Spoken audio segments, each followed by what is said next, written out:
In this video, we're going to look at graphing uniform motion. So that's motion in which the object is not changing speed or direction.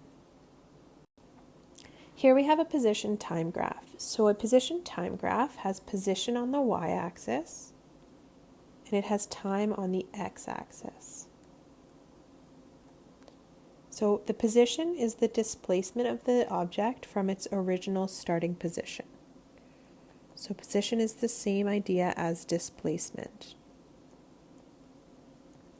And time is the time since it started traveling. So we notice here that our position time graph starts at 0, 0, where we're calling the original position the displacement from that 0. They won't always start at 0, 0. But for this one it does, making our lives a little bit easier. Now our position time graph has 2 points indicated here. I'm going to highlight them in yellow. So we have this point at 2.5 seconds. So this is our time, and 35 centimeters. So this is our position or our displacement. Our second point up here is at 6.5 seconds. So that is our time, and 91 centimeters. So that is our displacement. So if we look here on the graph, we see the words rise and run.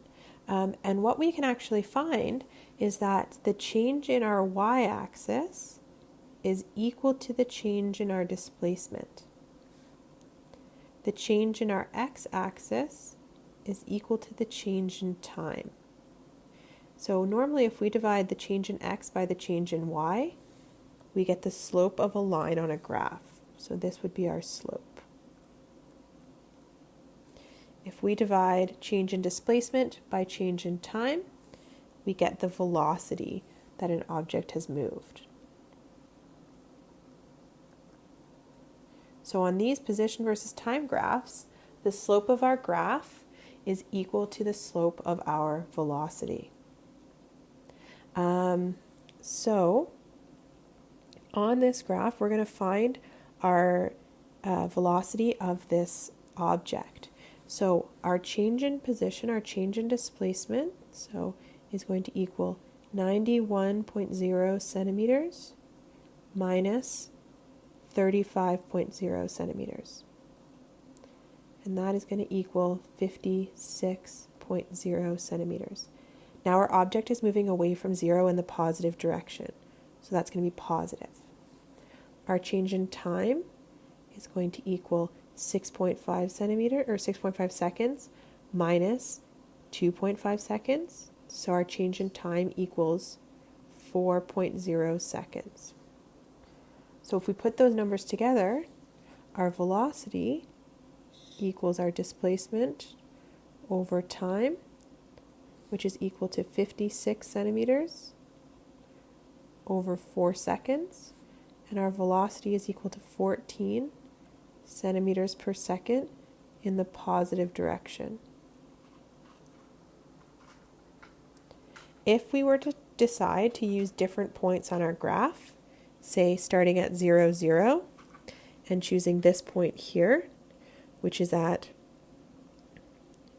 5.0 seconds and 70 centimeters, we would get the same slope.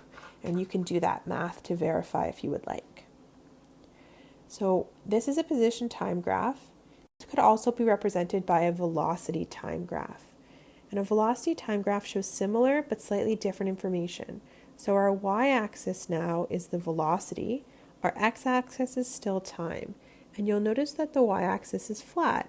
That's because the velocity is not changing. So previously that was shown as a sloping upward line. Here it is shown as a flat line on our graph. So our velocity is not changing.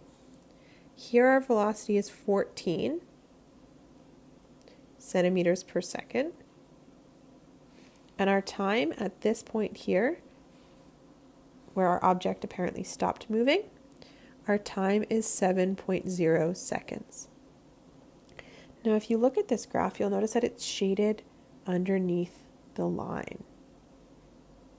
And that is telling us that we should find the area. And the reason for that is it's a square, so the area of a, The area of a square is length times width. Now our length in this case is our displacement or our velocity. And our width is our time. That means that our area must equal our displacement, because if we look at our velocity equation, displacement over time, rearranging that for displacement gives us velocity times time. So in a velocity time graph, the area is going to be equal to our displacement. And so here, our displacement is going to be 14 centimeters per second, and that's in the positive direction, times 7 seconds. Now if you look, our seconds will cancel, and our displacement is positive 98 centimeters.